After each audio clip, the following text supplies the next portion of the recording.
Thank you for that. I just conduct a very quick swearing in ceremony. We had the resignation of Commissioner Rojas as our recording secretary, and we're going to go back to Mr. Lucio, who is allowed to serve in two roles. I want everyone to know that ANC 5A did conduct our due diligence by speaking with the Office of ANC, as well as looking at our bylaws to make sure that that was legal, lawful to do, and it is.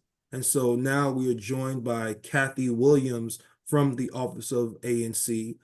Kathy, I've been talking to you for many, many years, but I think this is the first time that we're having you join us officially at an ANC meeting. So I'm glad to have you here. And I just got to say, folks who don't know Kathy Williams, she keeps the Office of ANC going and intact.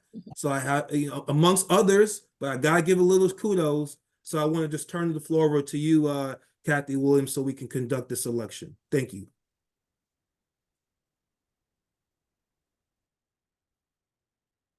I think you're mute, ma'am. Can you hear me? Yes, Yep, we we can hear you. Excellent. Good evening, all. It's a pleasure to see you all. I see some faces with names that I see. Not a lot, because I see a whole lot of names of other people. And when I don't see your names, I know you're doing great. I understand I'm going to conduct an oath of office for your new secretary, and that will be a new old person. So, Who are you calling old? When I say old only in experience. Okay. When That's fair. I want you to list your name. All right. Having been duly elected. Having been duly elected. Secretary of ANC 5A. Secretary of ANC 5A. I, Emily Singer Lucio. do solemnly swear. Do solemnly swear. Or affirm. Or affirm. To uphold the laws. To uphold the laws. Of the District of Columbia. Of the District of Columbia. As they pertain. As they pertain. To my office of secretary. To my office of secretary. For which I was duly elected. For which I was duly elected. Congratulations. Do good work like everyone else. Thank you very much. Mr. Chairman, may I be allowed to leave? Absolutely. Hey, you're always welcome to stay, but we know you have other things that, you might have to do. So thank you so much. That's all right. Be safe, everyone on this Zoom. Bye-bye. Thank you, Ms. Williams. Bye-bye. Okay, awesome. I'm glad we're able to do that in a timely fashion. And so next, commissioners, the agenda is before you. I will entertain a motion to approve the agenda at this time. I will make a motion to approve the agenda, Chairman Fletcher. Okay, so commissioners, Commissioner Lucio has moved to accept the agenda. Do I have a second? Okay, great. Commissioner Bukum has seconded the agenda. Approval of the agenda. Ready for the question. All those in favor say aye. Aye. Okay, all those opposed say nay. Any abstentions? Okay, so the ayes have it. Thank you so much, commissioners. All right, moving swiftly along. Moving down to commission business. So first on the commission business, we're going to, I'll entertain a motion to approve the November 2023 regular and special meeting minutes, as well as January. So what we'll do here, just for everyone's purposes, just streamline this. We're going to do this one by one. I'll entertain a motion to accept the agenda for the November 2023 regular meeting. So moved. Okay, Commissioner Bukum has moved that we accept the November 2023 regular meeting minutes. Do I have a second? I'll second. Okay, it's been seconded by Commissioner Rojas. Ready for the question? All those in favor say aye. Aye. All those opposed say nay. Abstain. Abstain, okay. So one abstention. Any opposed? Okay, so the ayes have it and one abstention. Thank you, commissioners. So next, I will entertain a motion to accept the special meeting minutes from our November meeting. I'll make a motion to accept the November special election meeting, or sorry, Thank you. special meeting. Okay, so commission, it's been moved. Motion been made by Commissioner Lucio to accept the special meeting minutes from November. All those in favor say aye. Wait, sorry. it wasn't No, the seconded. second, we need a Sorry, second. I was looking at the agenda. I'll second. you have a second I'll it? second. Been seconded by Commissioner Bukum. Great. Ready for the question? All those in favor say aye. Aye. Any abstentions? Any opposition? Okay, the ayes have it. All right, lastly here, I will entertain a motion to accept the January 2024 minutes. I will make a motion to accept to approve the January 2024 minutes. Okay, Commissioner Lucio has moved to approve the January 2024 meeting minutes. Do I have a second? I'll second it. Okay, great. It's been seconded by Commissioner Boston. Ready for the question? All those in favor say aye. Aye. Great. All those opposed say nay. Any abstentions? Okay, so the ayes have it. Thank you, commissioners, for taking care of that business. Moving right along, we're going to go to the treasurer's report. Commissioner Bukum, you have the floor. Thank you, Chairman Fletcher. I don't have a real report at the moment. We approved our quarterly report for Q1 last month. I just, when we do figure out about adding perhaps an admin person, then we will have to talk about adding a line item or adding money to the budget for that. But that's in the future. We're not ready to do that right now. So I don't really have anything specific to say for that.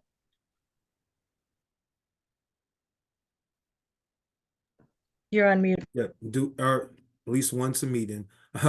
Do we have any questions for Commissioner Bukum? Commissioner, I have a question. So I just want to clarify some discussion we've been having. So you, me, and Chairman Fletcher, correct, will have to re-sign things at the bank, or are we all set with that? I'm still trying to find that out. I believe we do, in order to have something to submit to the Office of ANC, because the document says calendar year 2024. So I think we do have to have the bank re-sign it and all of that. So okay, and then in addition to that, you need to get our signatures on the security fund check, correct? I already got Chairman Fletcher's signature, so my signature and his signature are on there. The thing I do need your signature on is the quarterly FY24 Q1 report, quarterly financial report. So I do need that from you. Okay, well, we can connect about that. Thank you. Yep. Okay. Any other questions for Commissioner Bukum? All right, thank you very much, Commissioner Bukum. So next up, under Commission business, we're going to discuss the annual report. I know Commissioner Lucio is probably already putting this up on our PowerPoint. So I just wanted everyone to know that, and commissioners, you have been sent the final annual report. We've discussed it, within the last couple ANC meetings that we've had. And so we're at the point now where I would like to accept or approve the 2023 annual report, and for just the community at large. And we as a commission thought it's always important for us to be as transparent as possible in everything we do. So we want to just provide a 2023 annual report summary. This is something that I worked on with Commissioner Lucio. Commissioner Lucio, I want to look to you first if you wanted to go through it at all with the PowerPoint, or did you want me to do it? Because I know you actually put the PowerPoint together, so I want to acknowledge that, and let me know what your pleasure is. Thank you, Chairman Fletcher. I'm okay with you going through it. It's pretty much everything straightforward from the report. But I think it's important to let everyone know that a full copy of the annual report will be on the website shortly. Okay, wonderful, wonderful. So again, Commissioner Lucio, thank you. And you can go to the next slide. So for the community at large, residents are on the call with us. We want to give a synopsis of the annual report, but as Commissioner Lucio said, you can view the entire annual report on our website. ANC 5A, we've had several vacancies that we filled throughout the year. We've hosted 9 regular meetings, 2 special meetings. We've conducted motions, we've approved motions, resolutions on various actions such as a crime safety task force, such as a DDOT request for traffic reduction timeframes in the Michigan Park neighborhood, as well as zoning and economic development projects that we have worked on this year. So it's just a snapshot of the work we've done as a commission. Next slide. And continuing just a letter of support for the Lamont Ridge Campus Master Plan, as well as community supported activities such as the North Michigan Park Community Day, which we're so happy to see come back live in full effect. Resolutions to support green space, on the corner of Riggs Road in South Dakota, as well as I think many of us recall the toxic waste that was on or around the Fort Circle Park, and testing that we passed a resolution for, and that was more environmental justice issues there. So I think there may be one other slide, Commissioner Lucio. So yes, so active projects and ANC actions, such as Our Place at Fort Totten. I know we have some of the stakeholders from Our Place at Fort Totten with us this evening to give us an update. I know Paul and Sean are with us.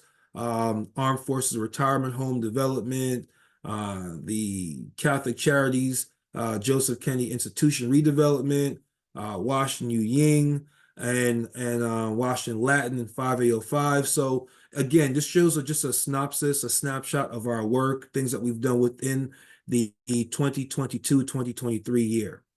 So again, as I said initially, commissioners, I will entertain a motion to accept the 2023 annual report.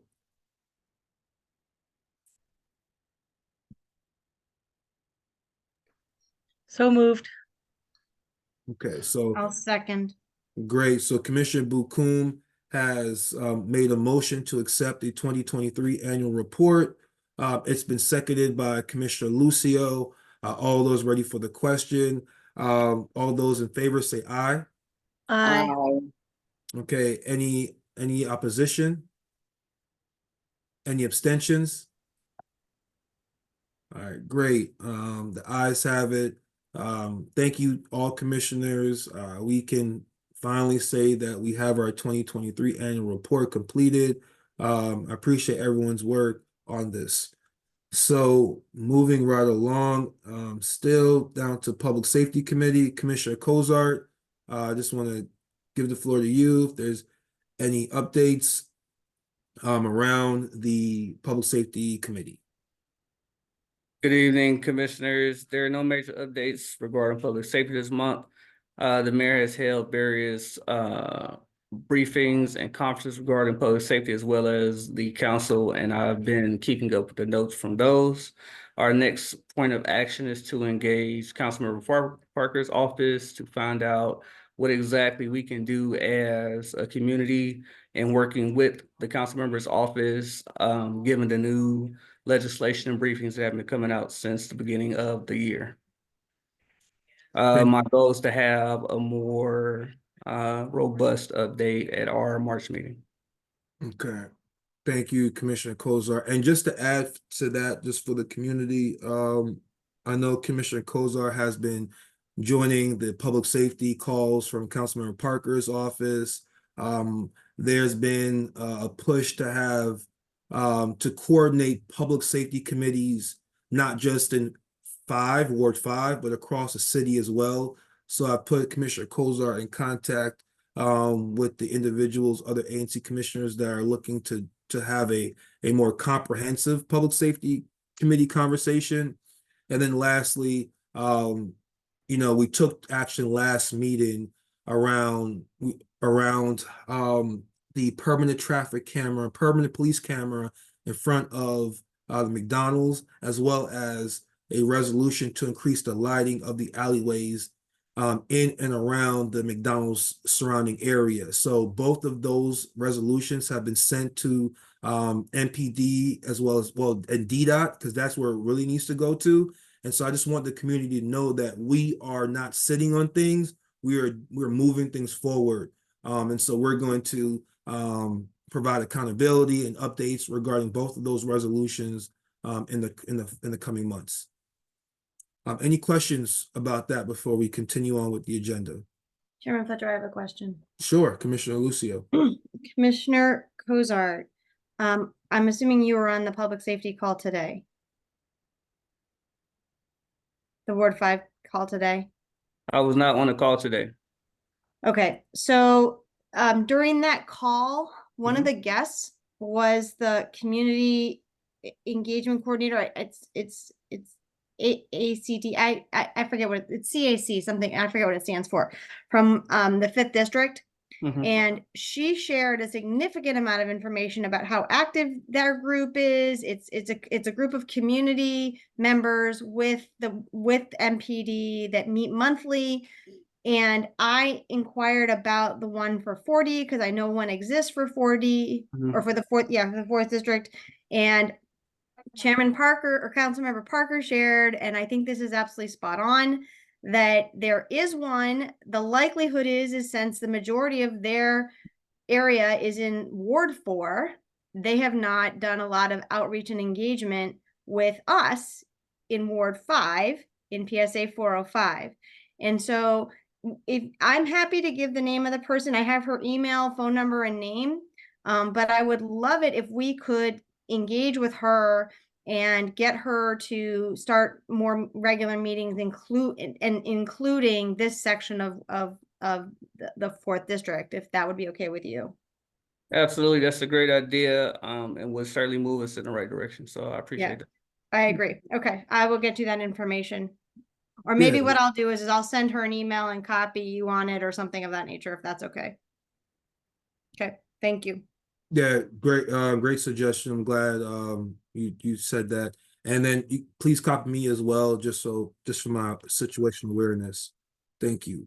I'll just copy all the commissioners on it, so we're all on. Even better.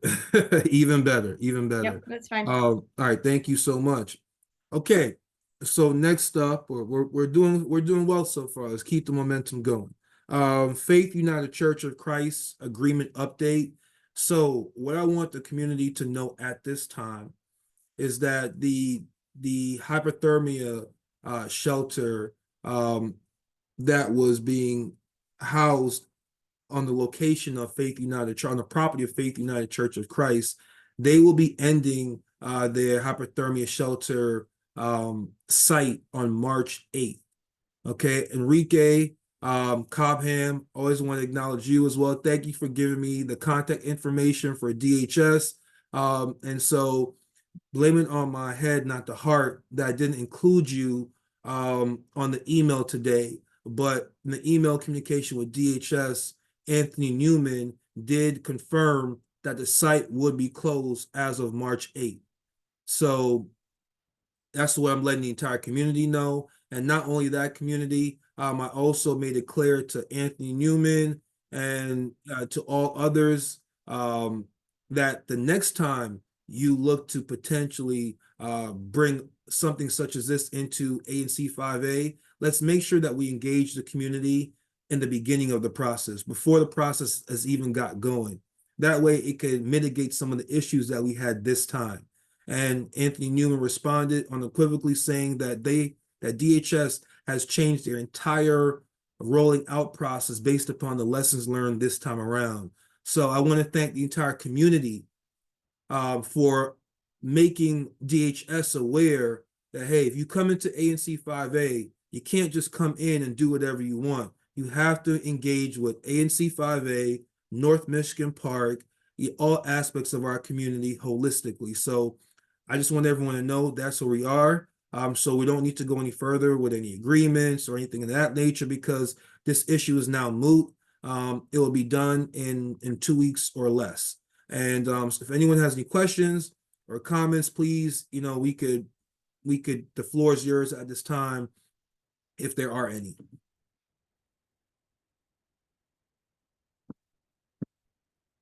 All right, this is good. Silence is a good thing sometimes. So this is good.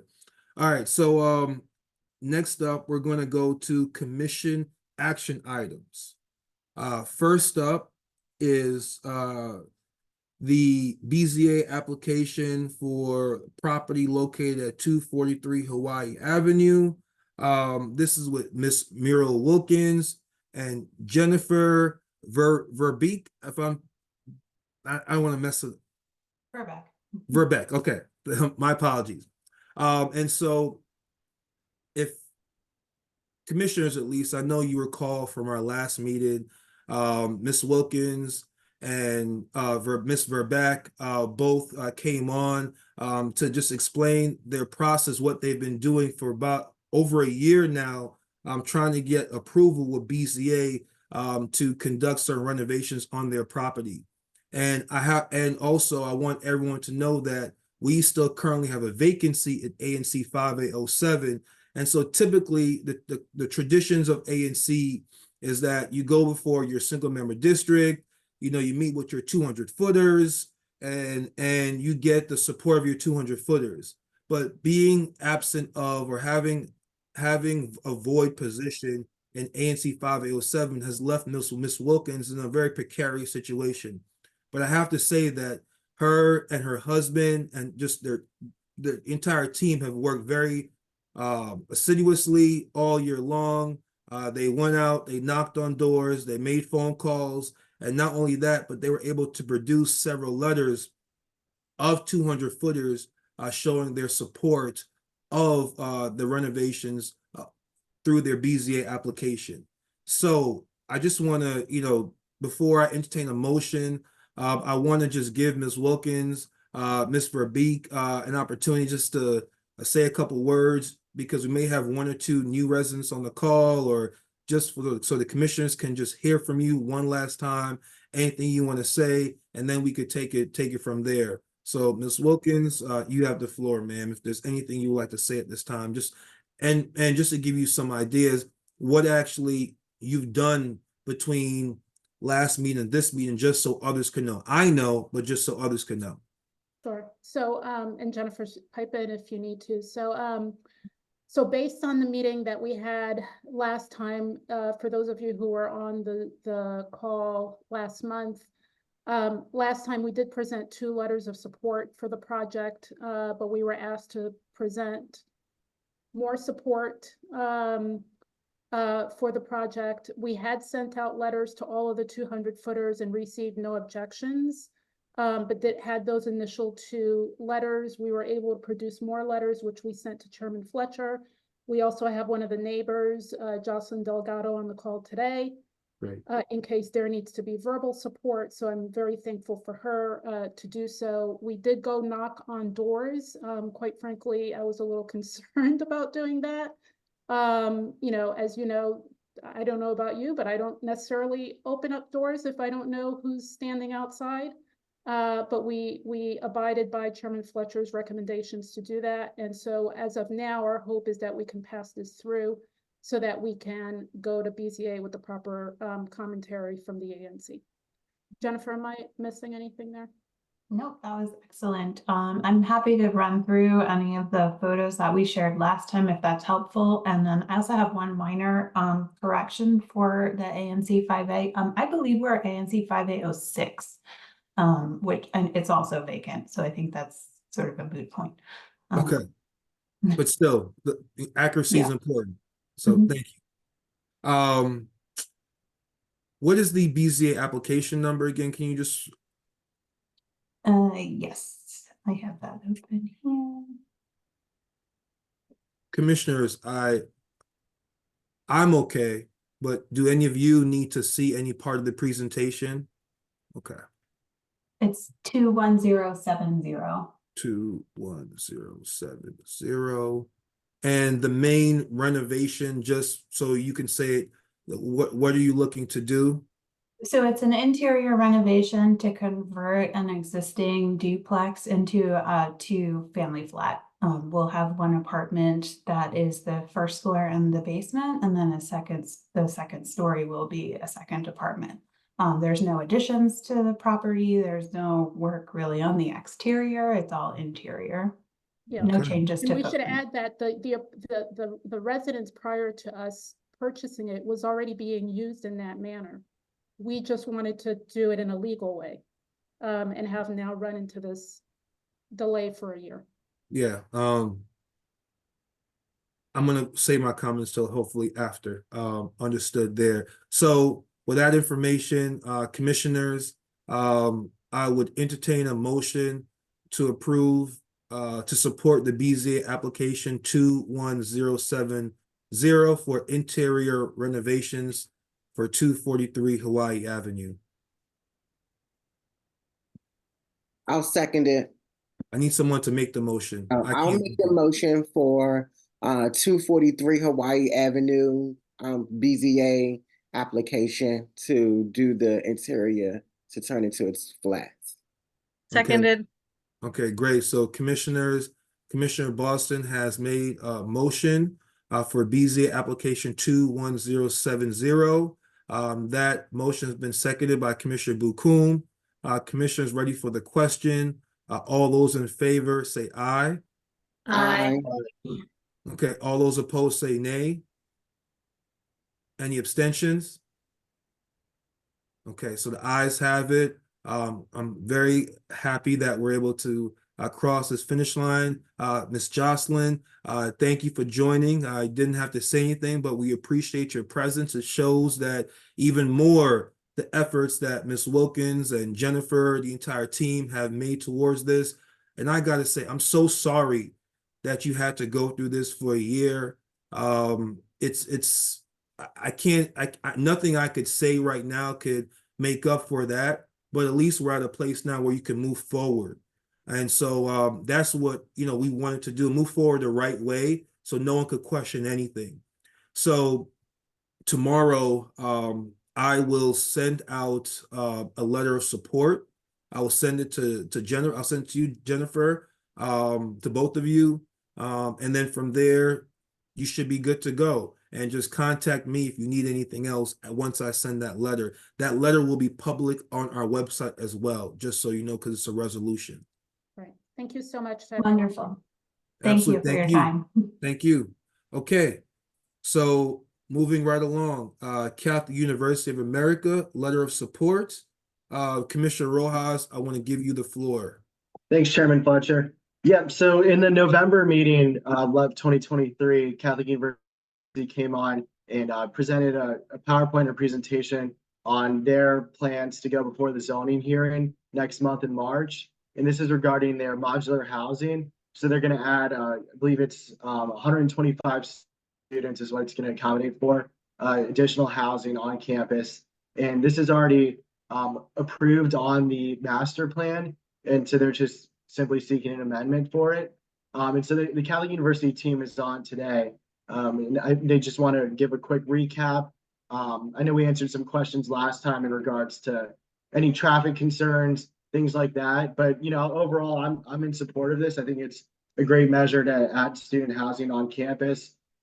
I think it's also good for the overall enrollment of the school, so they can support increased numbers in the future, and then just promote on-campus housing, because I'm a big believer in that. I live on campus currently, and I think it's a great initiative the university is doing. So I'll hand it over to them for a minute or two recap of what they're seeking, but it's a letter of support for their upcoming zoning hearing.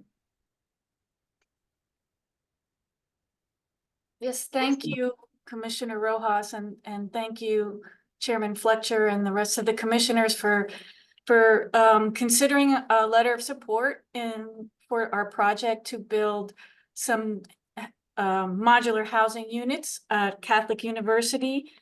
I think we explained in November that in order to satisfy our recent rising trend in undergraduate enrollment, we need to provide some near-term temporary solutions.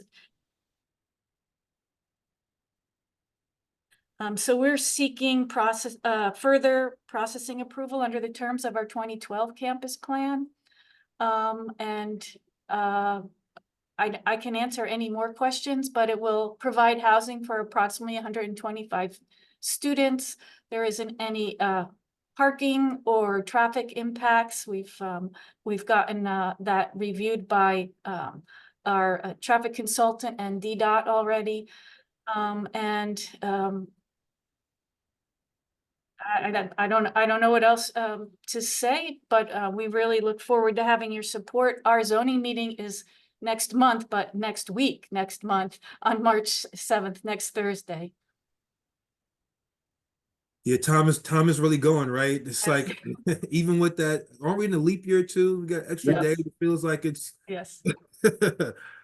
well, Deborah, Christine, thank you both so much. I was looking over the November meeting today, and so your entire presentation is fresh in my mind. So I think we have some other commissioners that have questions. I think first up is Vice Chair Lucio. You have the floor.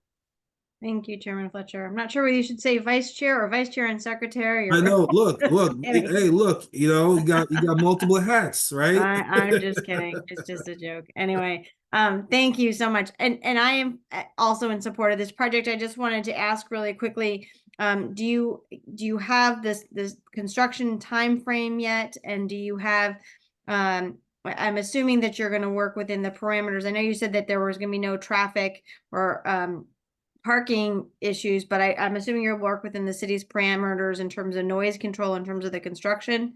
So I just wanted to check in on that to make sure that those were going to be followed, so we don't get complaints about noise at odd hours or on the weekends on off hours, but also see if you had a construction timeline yet.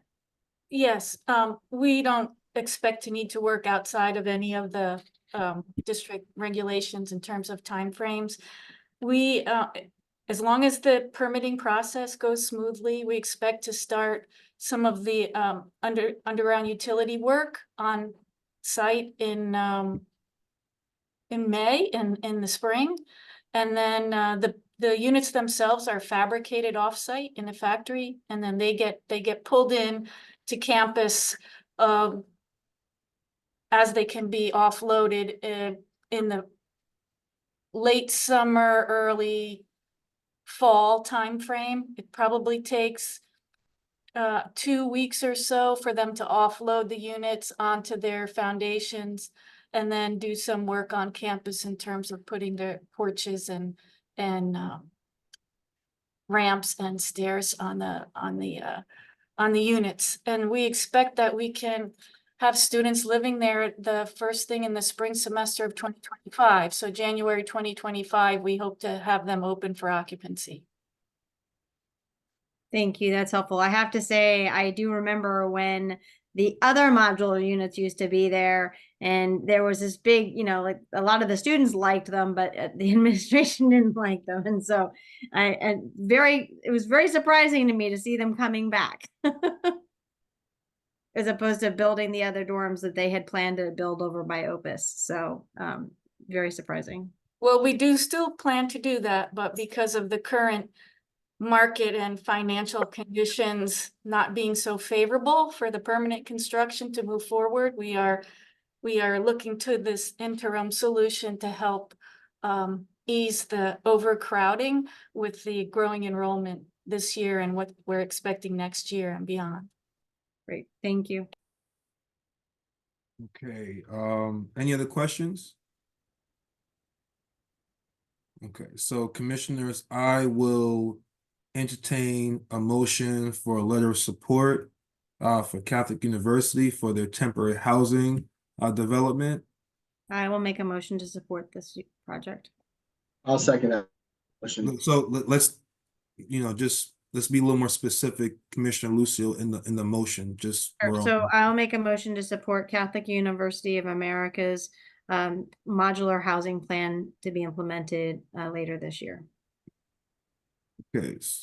Commissioner Rojas, you second that I'll motion? second that motion, yep. Okay, so commissioners, you heard a motion made by Commissioner Lucio to accept Catholic University's modular plan. And it's been seconded by Commissioner Rojas. All those in favor say aye. I, Okay, all those opposed say nay. Any abstentions? All right, great. Okay, the ayes have it. Thank you so much, Commissioner Rojas. I look to you to work to put a draft together and send to me for my signature, and we can get it to the proper parties. Okay. Yes, sir, Chairman Fletcher, we'll do that. Thank you. All right. Thank you. Thank you. Thank you. Thank you very much. Absolutely. Absolutely. So now we're moving along to community updates. Do we have anyone from MPD here today? Okay, I know MPD was here last month, and we live in such a busy world that day by day we sometimes forget some of the horrific things that happened, and it wasn't that long ago. And so I do want to just give acknowledgement to Commissioner Bukum, for just trying to make sure that we remember the life that was lost. And I believe Commissioner Bukum that there was a vigil as well. I know I was unable to attend because of work, but I just want the community to know that we take all this seriously, and that's why we did have MPD here last meeting. And so I don't know, I just thought about Commissioner Bukum. We're doing well on time. Is any information around that? How was the vigil? Just so folks know. Sure, yeah. So the young man who died, like right around the corner, it was like right in between my SMD and Chairman Fletcher's SMD. His name was Ryan Riabuto. He was 23. So it was just really sad. He was in from out of town, like living here, but working as a volunteer. So it was just, really sad. Anyway, there was a vigil a week or two after he had passed away, and it was right by the McDonald's. And I think there were about, I don't know, 40 people that showed up, which is pretty good. And they, set up some prayers, and neighbors had a chance to, speak and everything. And then they walked from that location like a half a block to the actual location where the shooting had happened. And so it was just a way of, having the community have a chance to, just come out and express their sorrow, what had happened, and try to have a little bit of community, getting to know each other, and hopefully that'll contribute towards safety going forward. Okay. Thank you very much, Commissioner Bukum. I appreciate that. Mhm. So moving right along, I know tonight, for those that may not know, it's the second of Mayor Bowser's two budget forums, and the second one is being held at Turkey Thicket. But I believe, I know Anthony Black, the Moker for one of the Mokers for Ward 5, he sent me a text message saying he's not going to be able to be here tonight because he's there. But I do see Councilmember Parker's office here. So Carlos, I don't know how you do this, but I think you must be in two places at one time. So I want to give you the floor if you want to just give some updates from Councilmember Parker's office. Yeah. So the council member did attend the mayor's budget forum at Turkey Thicket tonight. I wasn't there. Our team, we have a couple other members who are all across the area, so we have a little bit more stretch. But he was there, so we also encourage neighbors to go. And so yes. So I do have a couple updates for you. As many of you already know, earlier today we had our February monthly public safety call. We were joined by the director of the Criminal Justice Coordinating Council, Crystal Love. We also had a representative from the Office of Gun Violence and Office of Gun Violence Prevention. We had the 3rd District Commander, Captain Moore, and then we also had Lieutenant Miller from the 5th District who joined us, and also Francis Penn, who is the 5th District Citizens Advisory Council President with MPD. And it was a very great conversation with these folks. A lot of folks in the city do not realize what the CJCC specifically does. And so we had them explain a lot about what they do. And so we do have the recording for that. It is on the council members YouTube channel. If you would like to view it, you just go to YouTube and type in council member Zachary Parker, and you'll be able to see it uploaded there. We have our public safety calls on the last Wednesday of each month at 3 o'clock the same time on a webinar. And we also stream it on Zoom. And as I said, we also upload it to YouTube following the meeting. We also dropped the council members' budget letter to the mayor just this afternoon, so it's hot off the press. If folks are interested in reading it and seeing what are some of the things that the council member is going to be advocating for in the mayor's budget, we have received a lot of requests, a lot of questions, a lot of feedback from community members from across the ward about where we should prioritize funding in our budget for the residents of Ward 5 and also for the city. And so we definitely took those concerns into consideration and looked at what the sense of Ward 5 was about some of the important projects or important initiatives that the council members should push for being funded in the upcoming fiscal budget. So I'll drop the link for that in the chat for you all after I speak. But also we had our year in review drop. This is a overview of our first year at the council, where you can see what we have done and what our office has done for our residents of Ward 5. I will share that with you all in the chat as well. But yes, that is the updates that I have for you all tonight. If you have any questions, I'm more than happy to take them. I'll turn it back over to the chair. Thank you as always, Carlos. We really appreciate you. No problem. Any questions for Carlos or for Councilmember Parker's office? All right, we're doing well. Thank you again, Carlos. And as always, you're more than welcome to stay with us. Oh, okay. Cool. Okay. You have some Oh comments? no, I'm typing something. I apologize. Okay, no. Thank you so much. Perfect. All right. Okay, so next up, we're gonna go to reports and presentations. So we have some changes here. 4975 South Dakota Avenue. I've done outreach. I haven't heard back from them yet, so we're taking that off. I also know that Boys Town closure. Boys Town is closing, which is in 5A02. Commissioner Kozar has reached out to the point of contact. And the name is right on the tip of my tongue, but it's escaped me right now. Alicia. Thank you. Alicia Gordon? What's the last name? Is it Gordon? No. I want to say, I have to look it up, but it Okay. might be. But she will be here on behalf of Boys Town at our March meeting. So that's why she's not here tonight. And then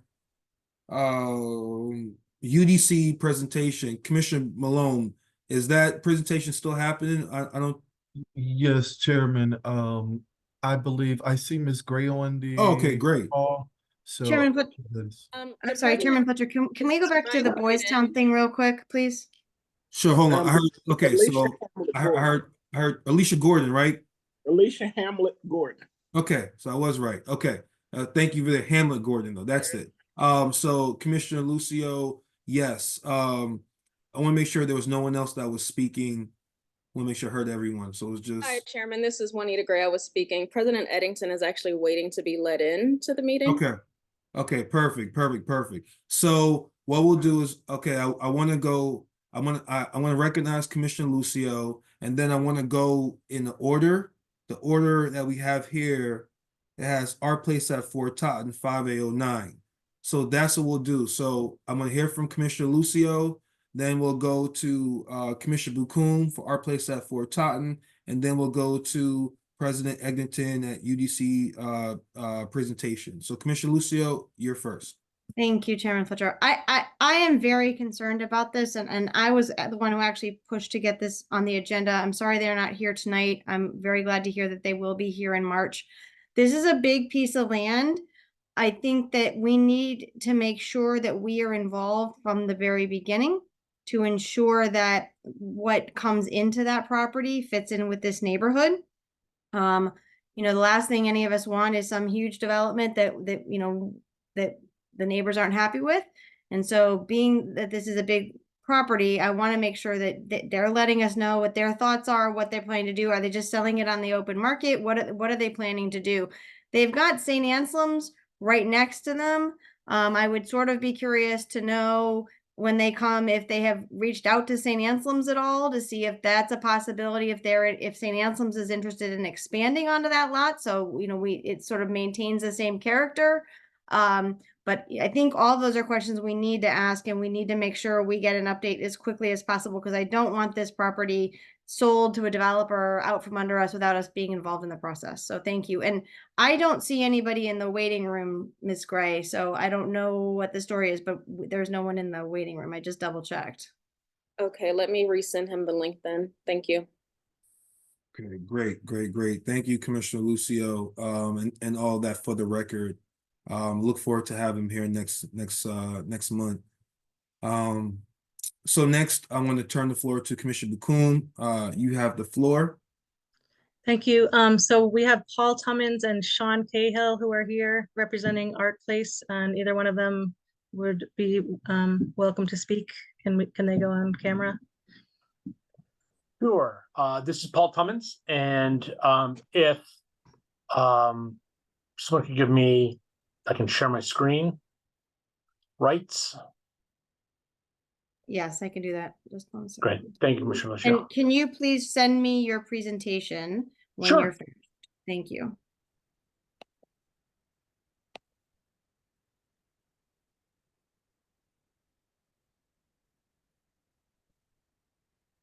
Paul, if you're having trouble, let me know. I've got it as well. This is Sean Right. Cahill with the Hayford Foundation. Perfect.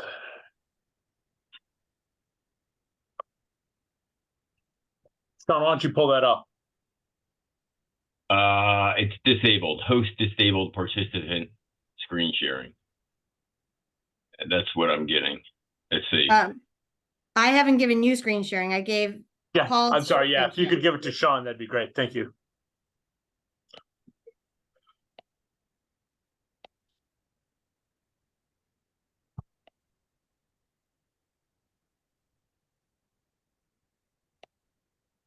Can everybody see that? Yes. Yep. Okay. So good evening. My name is Sean Cahill, and I work with the Hayford Foundation. And I'm here this evening. I appreciate the opportunity to present an update.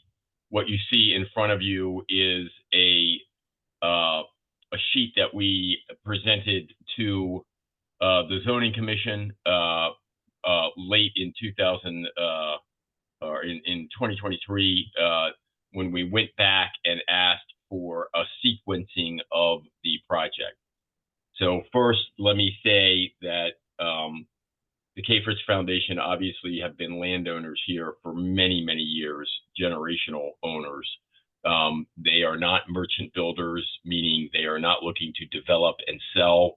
They develop and hold. They stay as part of the community.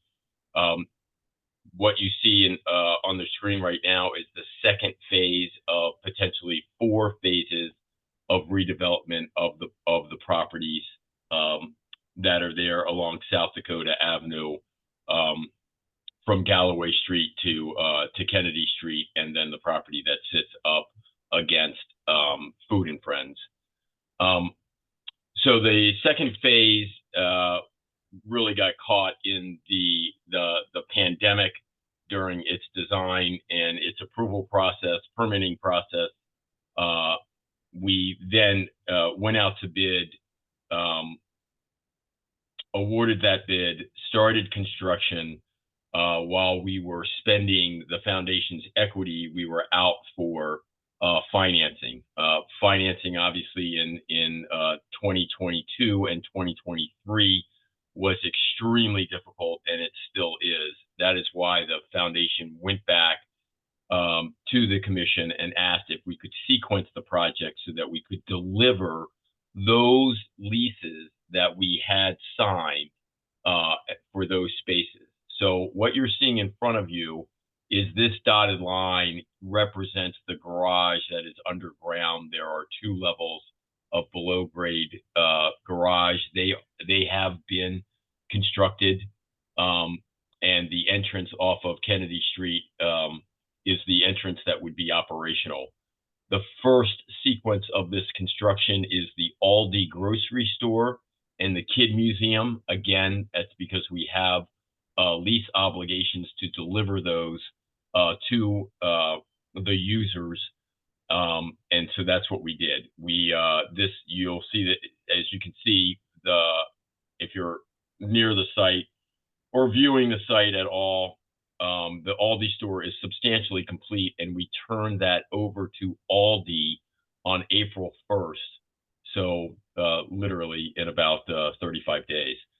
Aldi will take the space, build out their store, and will look to open by October 1st of this year.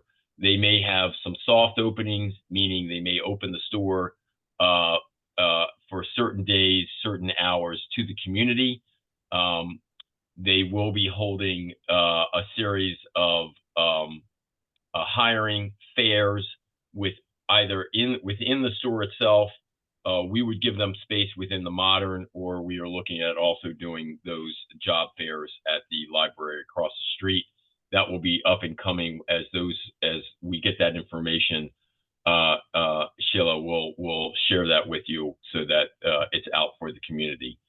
The Kid Museum, which sits on top of the Aldi, will turn over late summer, early fall, and that will commence with a build out. They would probably not turn over and open until late 2025. The second sequence is over on the top part of the screen, and that is the residential portion of the projects. We are out speaking with financing opportunities. We've been doing that on a regular basis every 30 to 45 days. Interest rates are still very high. It makes the project at this point unfeasible. And after building this first sequence out of equity, which was no small feat, this was about $120 million worth of equity out of the foundation to build this first sequence. We really need to hold until we can secure financing. We are hopeful that that happens late second or early third quarter of 2024. This is permitted and entitled, so we would be ready to go with the build out of this. This is 294 units with retail on the first level, maker space, and 33 units of affordable. And then the last sequence would be what we call the rotunda and the center building on the commercial piece, and we are in very early negotiations with potential users for these spaces. We would build those spaces as we sign letter of intent or get into a lease negotiation, because again, that would allow us to then finance the construction. Again, these are all entitled and permitted, and that is where we are with the overall sequence of construction for the Phase B project. I'm happy to take some questions. How many housing units did you say you're going to be building in the second sequence? 294. And market rate versus affordable? There are 33 affordable units. Thanks.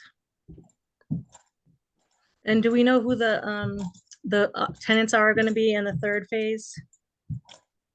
In the third sequence, no. Other than the Aldi and the Children's Museum, we do not have these. We are actively looking and negotiating with potential tenants. Okay. Thank you very much. You're welcome. Thank you for the opportunity.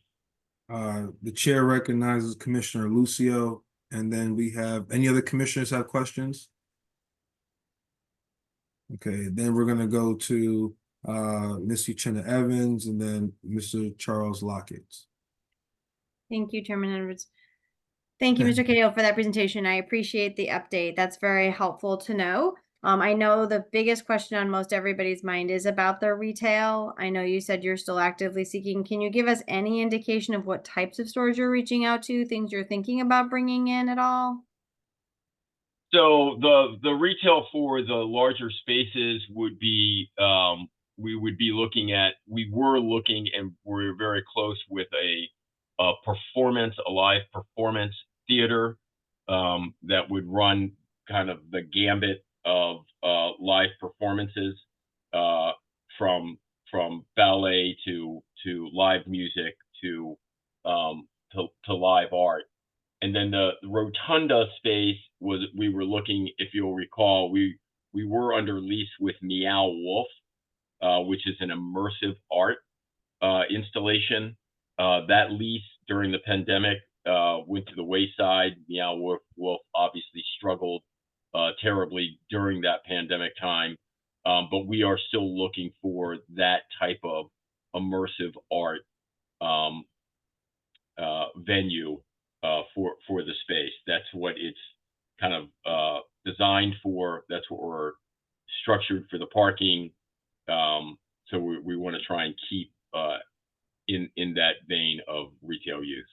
That's interesting because I've been to a Meow Wolf. It's too bad the thought did not work out, but there it's a very interesting space or project they have. Any other thoughts on the other retail at all?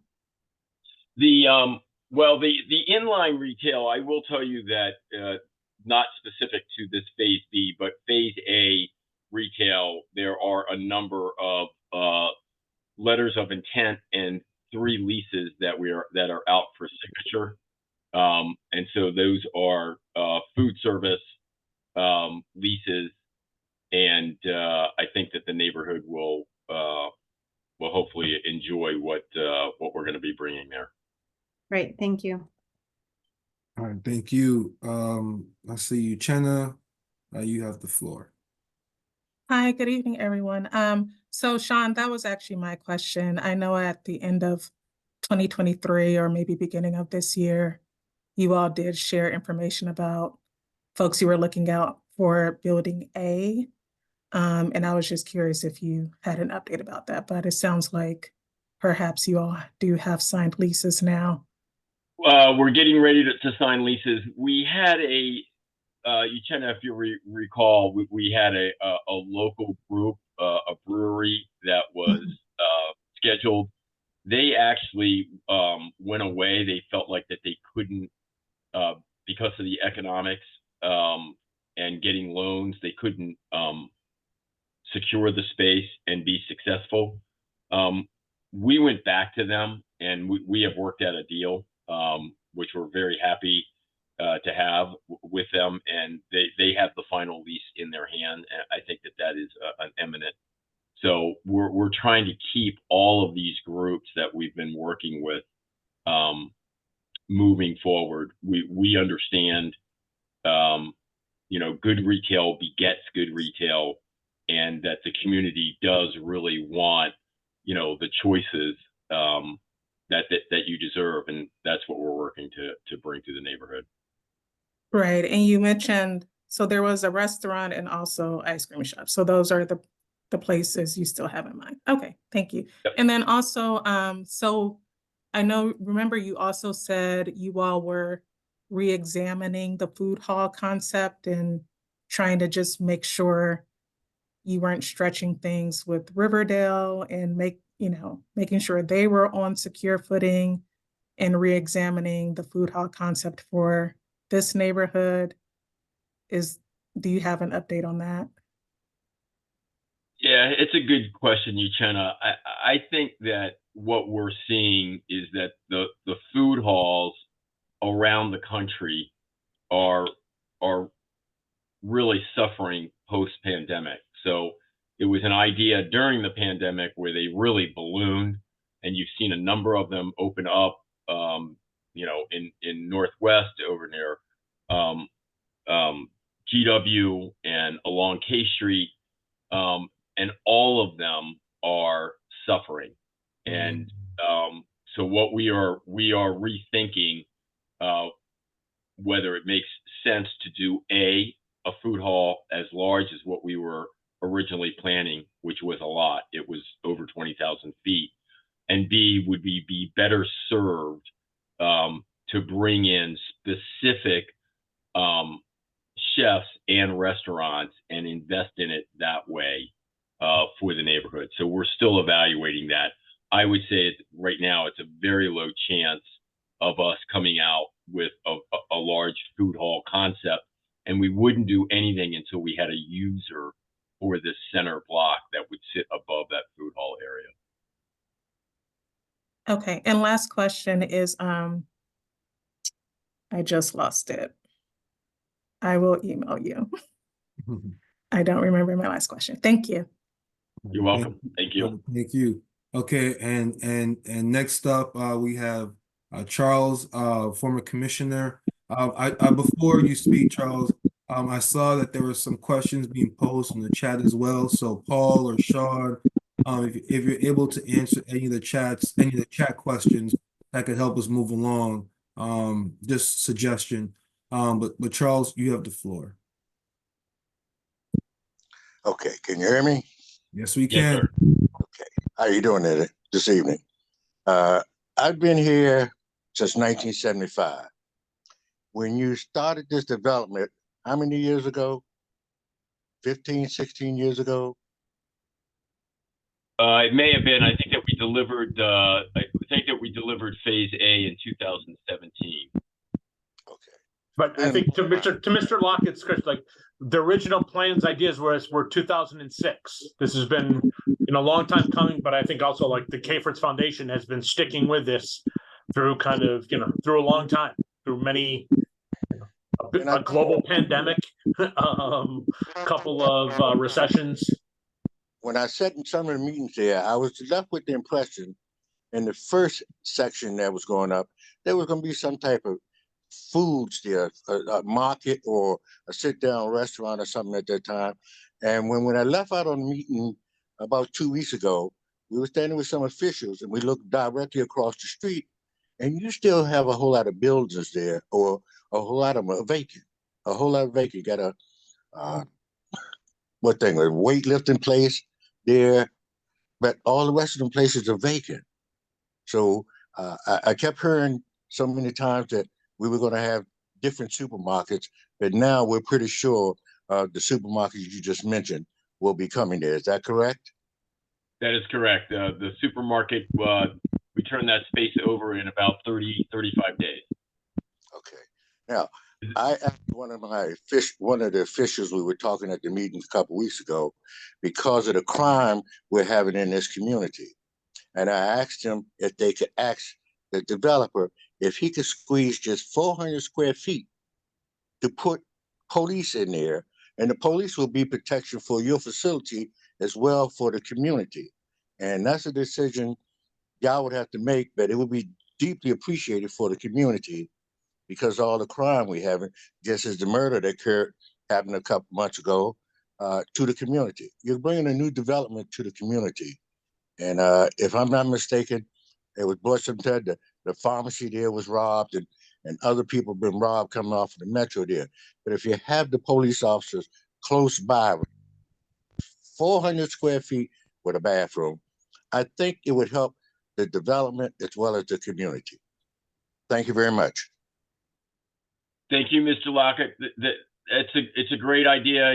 One of the spaces that I would be thinking of is a small portion of the space that we had donated to the library when the library was being reconstructed.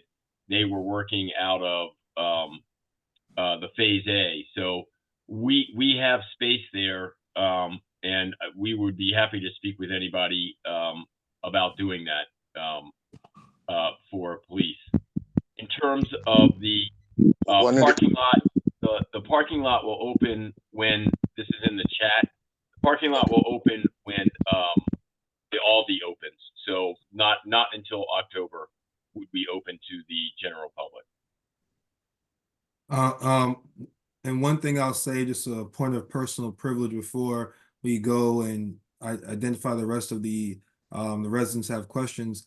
I know back when I was the commissioner for the art place of Fort Town. Hey, Sean, good seeing you as always. That we had discussions around putting some kind of security hub. You know, I know Paul and I talked about that as well. So I just want to double down on that. I think that if something could be placed there, I agree, it would just help. As Charles just talked about, and both of you probably are very well aware, the crime has increased exponentially, you know, in places that you never thought it would, to levels you never experienced or expected. You know, you have folks just being killed walking down South Dakota now. So I'm not trying to alarm anyone, but at the same time, I think with such a big project coming to our community, I think it's an opportunity for us to have some kind of security to make people feel safe. So whatever you can do, I think that's something that would be, I think everyone would be happy and feel safer with something there. Okay, I just want to put that on the record. We're happy to participate in any and all of that. Okay. All right, great. And so I know Deborah, you had your hand, and then Deb, you had your hand. I think those are the two others I see raised. So Deborah, you're first. This is Deborah Grimstad. Yushenna and I had the same question, and I've been answering questions on CAFET's behalf in the chat. As always, Deborah, you're amazing. Thank you very much. As always. Yeah. And it's always, her answers are always spot on. They're exactly right. I concur. Deb, you have the floor. Yes, and I'm not sure Steve can answer this, but I did have a concern about the traffic on Kennedy Street heading up to Rocket Ship. Particularly in the afternoon, I come through there about 3-ish, 3:15-ish. And on several occasions, the traffic trying to get up that street has literally blocked the South Dakota Avenue intersection. People either waiting to make a left turn to go up toward Rocket Ship, and because they get tired of waiting at that light, they just pull on, and they're blocking the intersection. You can't get down South Dakota Avenue because they're blocking at least one lane. So I just asking that some additional attention be paid to traffic going up and down that street, and traffic control more specifically in the afternoons. So thank you for that. We do work with Rocket Ship on a weekly basis, letting them know what, if anything, that we would be doing in Kennedy Street. Most of our work is finished. So what you will see, what you're seeing really is a backup from Rocket Ship in getting students either dropped off in the morning or picked up in the afternoon. You know, the opening of 3rd Street and that connection helped. But what is happening is, in the beginning, we were looking at people coming up Kennedy Street, picking up their child or dropping them off in the morning, and then continuing down 3rd Street. What they're doing is they're turning around directly and coming back down Kennedy, and you've got parking on 2 sides of Kennedy, and then trying to get 2 lanes of traffic. So we'll speak with them. We're in close communications with them, again, on a weekly basis, and see if we can get that cleaned up.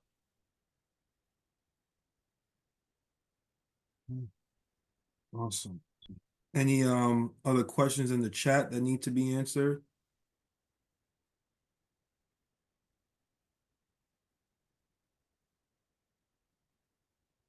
No other questions? Okay. If there are no other questions, as always, ever since I've been a part of ANC 5A, the Cavers Foundation, they've always met the call. They're all answer the call. They're always, joining our ANC meetings, whatever meeting we need. And I know they will continue this community engagement. I think this is a very critical piece. And I haven't seen anyone do it as well as they have for as long as they have. So let's just keep this going. And Paul and Sean, the community, we're going to keep having questions. No problem. That's great. No Okay. problem. Thank you both. Thank you both very much. Have a great rest of the evening. And Commissioner Bukum, thank you for making sure that they were here. Thanks. Thank you. Okay. All right. So next up, I want to turn the floor over to Commissioner Malone. And, as always, before we go to the presenters, we always want to acknowledge the commissioner where the presentation is housed. So Commissioner Malone, you have the floor, sir. Thank you so much, Chairman Fletcher. Tonight, we're honored to have the president of the University of the District of Columbia, President Maurice Ellington, here to present the campus strategic plan. And so welcome, President Ellington, to our ANC monthly meeting, and we look forward to hearing the updates from you this evening. Commissioner Malone, really quickly, if you would allow me to share my screen, I'll be doing the presentation. I will give you screen sharing. Thank you. All right. Well, thank you, Commissioner Malone. Mr. Chair, thank you for the opportunity to present. And commissioners, good evening. I am Maurice Eddington, 10th President of UDC. And I appreciate having an opportunity to provide a presentation for you this evening. And I want to give you a high-level overview of our new strategic plan, give you a sense of the vision that I have and we have for the next 5 years. As you may be aware, I arrived at the university in August, so tomorrow will be the conclusion of my 7th month in the role. And the first 6 months were primarily focused on listening and learning, but also developing this plan. And so I'm quite happy that we got to the point where we've got board approval earlier this month. At the end, I'll share with you the next steps with respect to implementation. But our new 5-year university strategic plan is entitled Delivering on the Promise. And that speaks to this special moment in time for this institution and the district for us to fully realize all of the potential that exists from where we came from to where we want to go. And that's firmly establishing UDC as a world-class flagship for the nation's capital, being a national model for urban student success, being the district's driver and engine for economic mobility and workforce development, being a research and innovation hub that really focus on the district's critical needs and issues in a way that a public research institution can address, and really galvanizing and aligning all of our stakeholders in support of a shared vision for this institution under what we call One UDC. So that's big picture where we want to go, and I'll go through this rather quickly. Next slide. So when you have a chance to review the plan, what you'll see is we have a new bold vision for UDC that I'll share shortly. And then the plan is structured with respect to 3 high-level goals. And each goal has 3 objectives. And those goals and objectives are going to determine the path and the process and the focus that we have for achieving that high-level vision. The plan is very well-centered and grounded in key performance indicators. And we have a set of aggressive target goals for those KPIs. And of course, we have specific initiatives that will be implemented around each of those objectives. Next slide. And so I mentioned this vision. So the new vision for UDC is to position our institution as a leading national public urban institution. We obviously are a public university, right? And we are an urban university. And there are a select class of institutions across the country that fall into the group of public urbans. And we want to be known as a leader in that space with our peers by focusing on what I call 3 pillar goals. Right?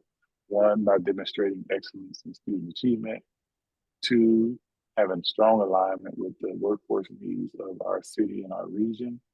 And 3, providing very impactful service to the community. So really building on what we've done, but leveraging it, but being more focused around these 3 pillar goals as an institution and having a brand identity with respect to each of those goals. Next slide. And as I mentioned, we have a set of key performance indicators, right? These are the key metrics. There are others in the plan, but these are the high level metrics that we are going to use to track our progress. As you see, we're very centered around student success. So we have aggressive goals to improve student retention, graduation rates. That's really what this plan is all about, is improving student outcomes, doubling the number of degrees that we award, growing our enrollment strategically and incrementally, increasing annual giving through philanthropic efforts, and growing our research capacity and increasing research grants. So as you can see, if we're successful on most of these, our institution will take a big step in this evolution. Next slide. One of the things we wanted to make sure of is that the plan is aligned with the district's priorities. So we took a hard look at Mayor Bowser's economic development plan, DC's comeback plan, and made sure that our areas of focus, those 9 objectives that I mentioned earlier, are aligned with this comeback plan. And so there's very good alignment with what we're focused on as the district's public university, and the district's economic development strategy is highlighted with this crosswalk here. Next slide. And these slides, I'm not going to go through them, but just to show you how the plan is structured. So if you have an opportunity to read it, what you'll see, as I mentioned, for each of the 3 goals, there's 3 objectives. And then each objective has a set of initiatives. And so we have student success under goal 1, academic program quality and workforce development, and institutional reputation and brand. So those are the 3 objectives that feed into the goal around our identity. And then those are related initiatives, partial list. Next slide. And then also for each of those objectives, there are a set of metrics. And so you can see some examples here: retention, graduation rates, under the student success outcomes objective, number of graduates in high demand fields, students participating in internships and research experiences, perception surveys, and peer assessments under the institution reputation and brand. And so you can go through the next few slides so you can see that for each of the 3 goals, we have the same layout: goal 2, 3 set of objectives, metrics. Goal 3, same thing, 3 objectives and a set of corresponding initiatives and metrics. And then you can go to the next slide. So when you think about the plan and what we want to do, what should UDC look like 5 years from now? We should have strong student success outcomes, and we should be providing exceptional experiences to our students. Our faculty should be engaged in research and instruction that really drive the mission as a teaching and public service institution. Our staff, right? We should develop our staff and cultivate the talent such that we provide a high level of sustained excellence in service delivery. Our customer service, we want it to be stellar. We should have a more active and engaged alumni base and increased support from our external constituents, such as you all, right? Good relationship a lot of strong support from you all, but we want to look for ways to strengthen our relationship, our partnership, and grow it in a way that's mutually beneficial to you, who we're serving and partnering with, and as well as to the institution.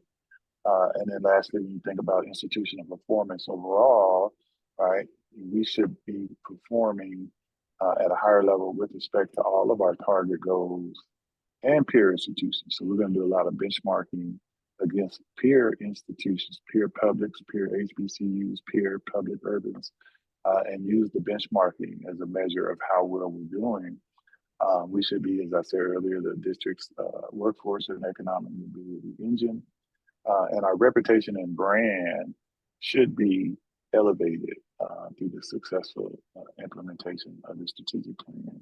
And so I'm sure you can see that we have big goals, we're ambitious, we're going to be aggressive, but I'm very excited because my personal experience has been that if an institution has a vision, if an institution has bold, aggressive goals, and if an institution can get alignment from top to bottom, an institution can undergo transformation in very positive, meaningful ways.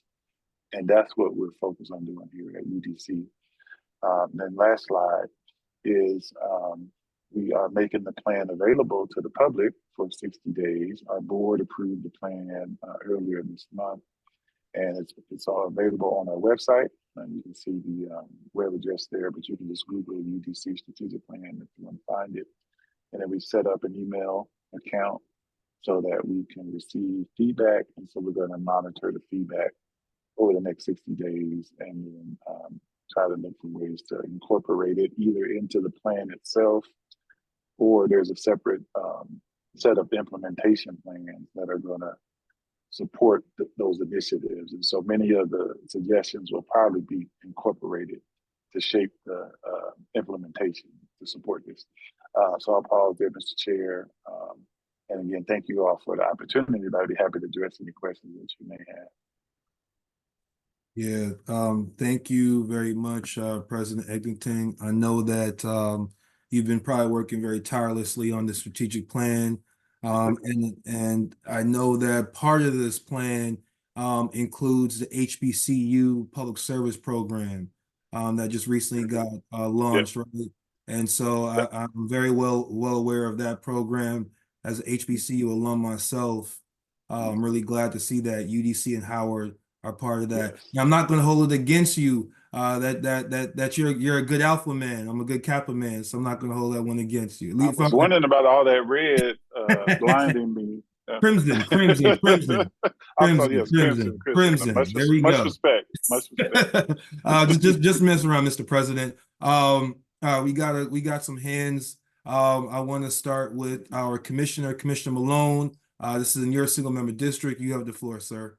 Absolutely. I just want to let everybody know that I will be getting with Ms. Gray, and we will be putting together an email so that we can send out to all the stakeholders to provide that feedback. I foresee that may be a question from some of the community members, and just know that we will be engaged there.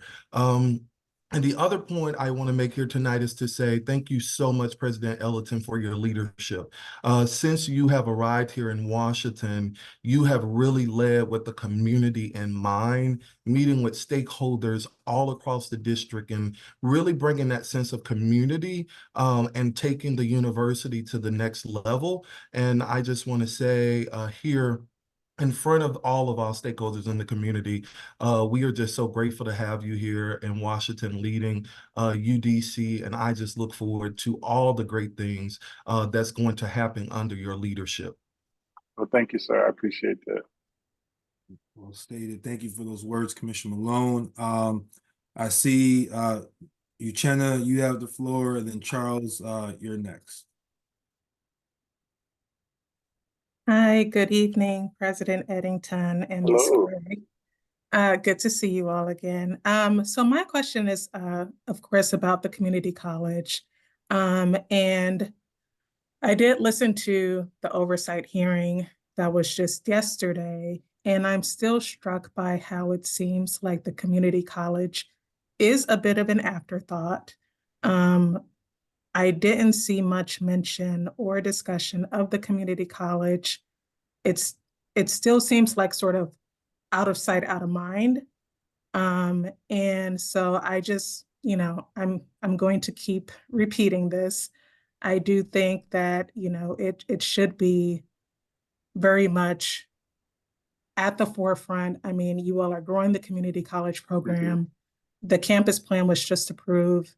It would be nice to have some idea of how you all will be moving forward with implementation of the campus plan. I know we're still waiting for a final order in that matter.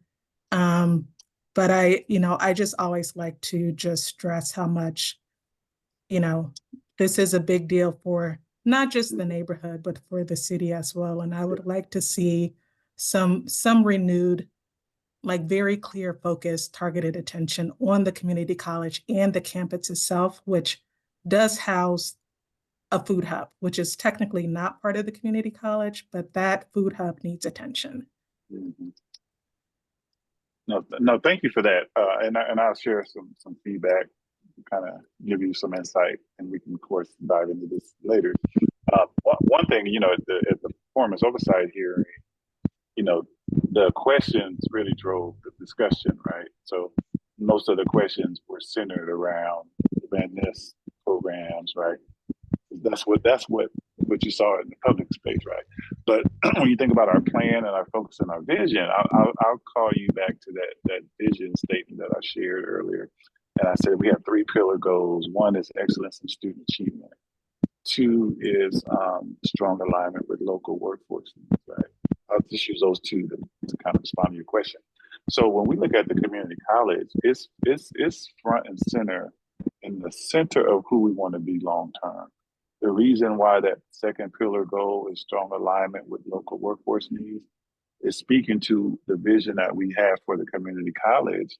And I talked about 5 years from now, I want UDC to be DC's workforce and economic mobility engine. Well, guess what site and set of programs is going to drive that, right? It's the community college programs, because those associate degree programs are the primary mechanism that we're going to be able to get students in and out fast and connect with employer needs, workforce needs very quickly.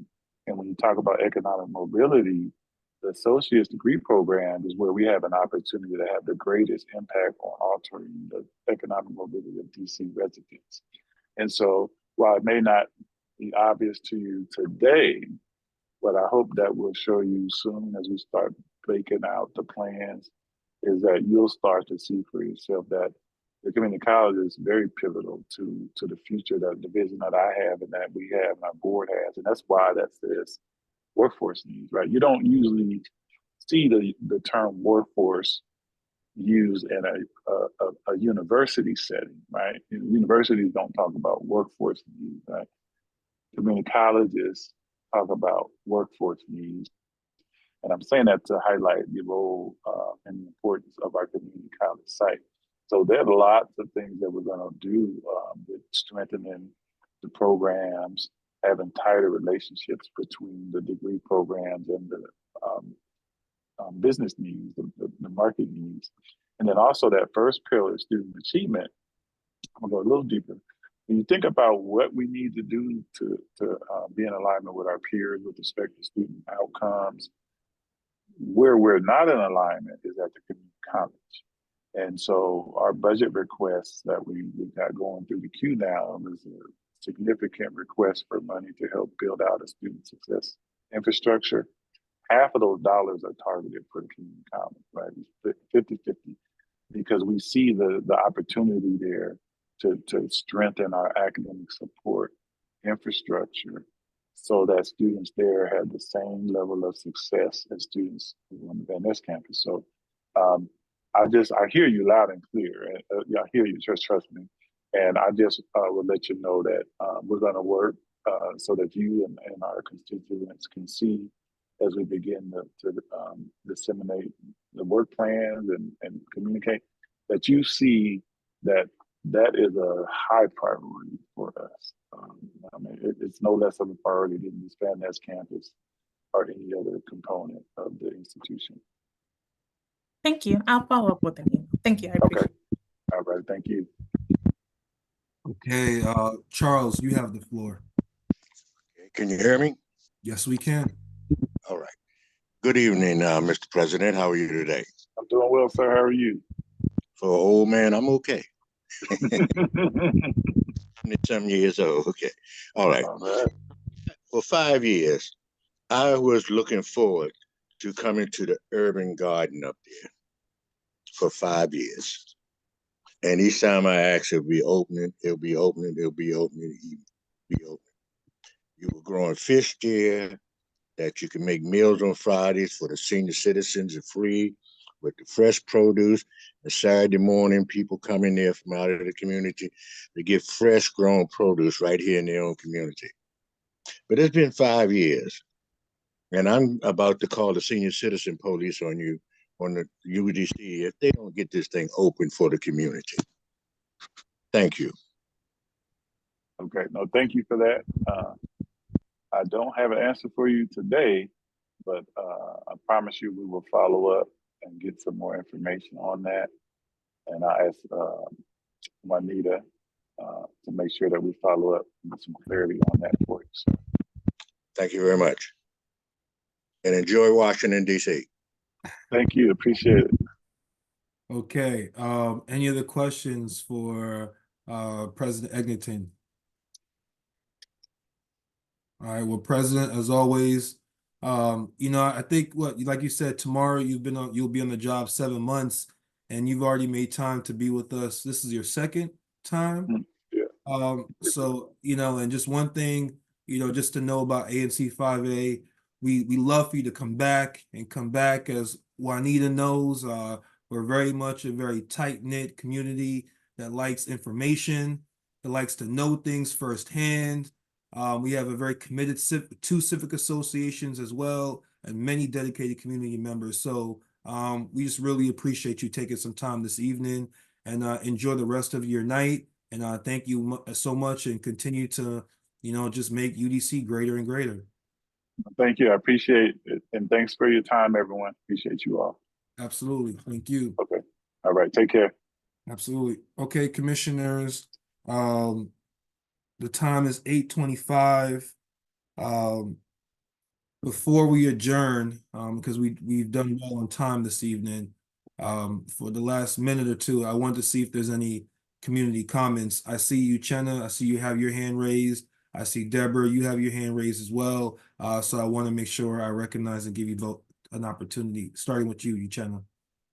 Hi, yes, I just wanted to ask if you can say again what your update was about the gas station. I missed it. So the update was I reached out to, I don't want to butcher his name, but I haven't heard back. So I'm going to reach out again. Okay. And yeah, take it from there. Thank you. Absolutely. Thank you. Deborah, you have the floor next. Thank you. Edwin Washington, who is the executive director of the Parks Main Street, is sorry he couldn't be here this evening because he had another commitment. On his behalf, I've been putting items in the chat to remind you to fill out a survey that is on the TPMS website. There's a reminder at the very beginning of the chat, and I just put a second reminder just now. Thank you. So Deborah, as always, I just appreciate everything you do for our community. If you could just send me an email, as well as Commissioner Lucio an email with that same information. I'm not gonna speak for Commissioner Lucio, but hopefully sometime in the near future we can maybe send this out via MailChimp as well. See if it can get you some more participants. Yeah, so Go Chairman, ahead. so Deborah, I just cut and pasted it from the chat, but if you wouldn't mind maybe writing me a small little thing about it so I can just send it out as an email. Will do. That'd be great. Thank you. Absolutely. Thank you. And I'll make sure I fill it out too. Okay, Deb, you have the floor, ma'am. Just a quick question. For the last 2 nights, I experienced this as well as several of our neighbors, power surges or outages. And I was just curious if other folks were experiencing it, and if you know anything from Pepco as to why, because we haven't had success in getting a live person to tell us what the issue is. Okay, yes, I can say it's happened in my house the last couple nights as well. I was surprised. It happened right when I was trying to turn on the light. I didn't know what was going on. So I will reach out to Pepco as well as council member's office, the mayor's office, figure out what's what with that, and we'll communicate. Thank you. Thank you. Charles, yes. A little concern that I have is a safety concern. I went to a meeting and we're listening to the people make statements why they can't do things because of budgets and money, funding. But I also got aware of that we have people in DC government that's giving away prime property for $1, and we also have to pay for services for them, the street lights, the sidewalks, the trash, and everything like that. But when we ask about getting street lights here on South Dakota Avenue in a camera, it's about funding.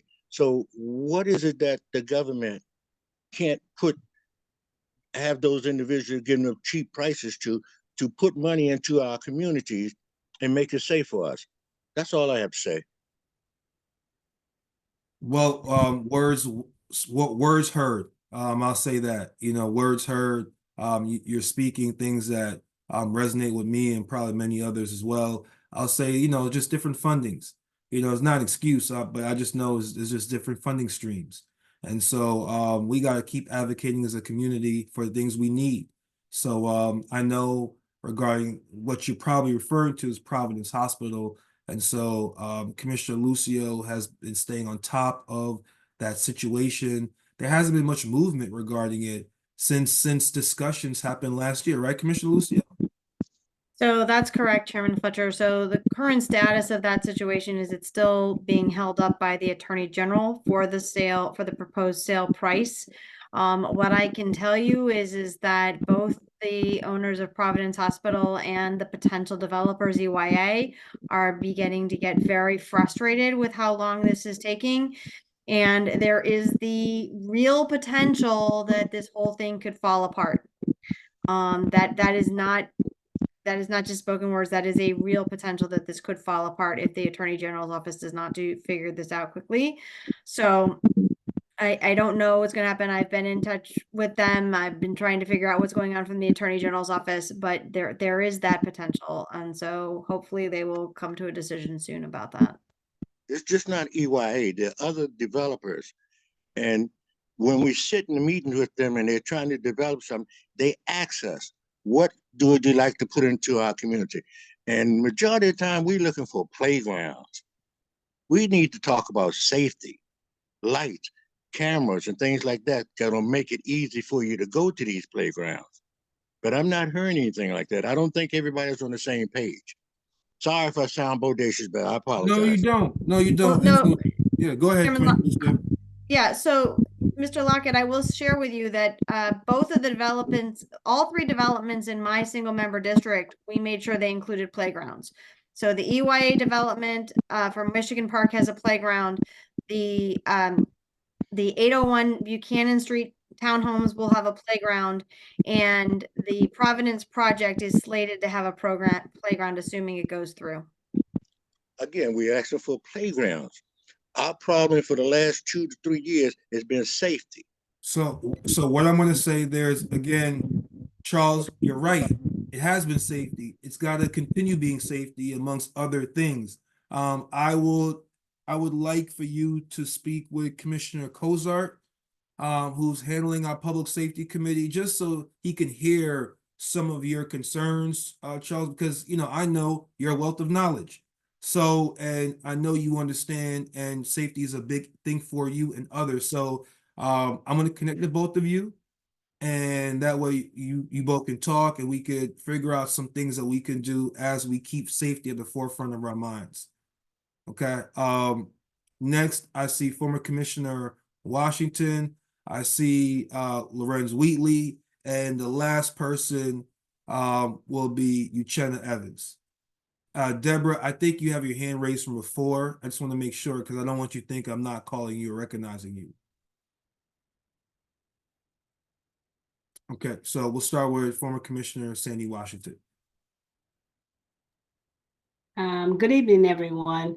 I'm just going to kind of comment overall about some of the things that ex-Commissioner Lockett was speaking about. And I don't know if many of you knew, but the mayor had her budget hearing tonight at Yes. over at Brooklyn. And it was very interesting because I did attend on how they are talking about the budget structure and where to increase and where to decrease. And I think it's very important that individuals attend one of those meetings so that they can at least express their concerns about where money needs to be put and where money can be cut, as opposed to being able to solve some of the things in the communities that we want. And this is the first time that I've attended a budget hearing that she's had in a long time. And I was really impressed with all the involvement of the people from the community that was there. So I'm just saying, Mr. Lockett is talking about safety, and a lot of folks at the meeting tonight were talking about cutting money from safety. And if you cut money from safety, then you're not going to be able to bring some of the projects to the community that you're talking about, like lighting and so forth. So I would suggest that you attend one of those meetings and speak on the necessary things that that you want in your community that can be affected by budget cuts and not budget increases. Thank you. Thank you for those wise words, former Commissioner Washington. Lorenz Wheatley, you have the floor, sir. You're on mute. Okay. Regarding Providence Hospital, I ran into Attorney General Schwab earlier this month, and he said that issue is in the hands of the sub-agency of the Department of Health that had to shift the hearing, I believe it's called. So obviously, you know, there's some issues, and I'm glad to hear that because you know, I wasn't a big proponent of this transfer under the circumstances that were presented. Thank you for those comments, and we will keep the community abreast of what's happening through Commissioner Lucio, and so thank you very much. Uchenna, you have the floor now. Hi, everyone. So just for people's awareness, I sent an email to National Park Service and copied a few of the commissioners whose areas either border the park or include the park itself, because we have an issue with dumping on a weekly basis in the 1100 and 1200 block of Galloway Street Northeast in the park. And while it is nice that they do try to come out as soon as they can when we email them, my email really asked about getting weekly attention and, you know, perhaps getting help from the city somehow, because I know that they can't be out there every single day. So, you know, I did copy the commissioners. I'm just curious if, you know, if Chairman Fletcher, if you've been able to follow up with the Park Service about their capacity to just come out, you know, even twice a month. Like I just took a picture tonight, some large trash bags and large bricks, maybe, I don't know if it's construction material, that's sitting in the 1200 block again. And then it's been there for a week, but I was only able to take a picture tonight. And so, you know, I can email people on a weekly basis. I prefer not to have to do that. So I would like the help of the ANC in getting this issue addressed. Okay, thank you because I do remember us talking about this. If I'm hearing you correctly, just about the beautification, the cleaning up of the park on a more consistent basis, correct? It's exactly what was in my email to you all. Like it's very clearly spelled out. All of you in the email, 3 of you, I should say. So I think the ask was pretty clear. Okay, no problem. So between Commissioner Bukum and myself, we'll follow up on that before this week is over and provide some updates to you before this week is over regarding that matter. And we can move forward. And as you know, always appreciate, you know, your work and bringing matters to our attention. Thank you. Any other questions or concerns? All right, awesome. Well, I think community commissioners, I think we all did well. For those that may be new, you know, if we can get out of here with everything done, including community comments before 8:45, this is a good meeting. So I will entertain a motion to adjourn. I'll make a motion to adjourn. I'll Commissioner second it. Okay, Commissioner Lucy made the motion to adjourn. It's been seconded by Commissioner Boston. All those in favor say aye. Aye. Those opposed say nay. Any abstentions? All right, everyone, the ayes have it. Have a great evening. Take care, everyone. Be safe. Bye-bye.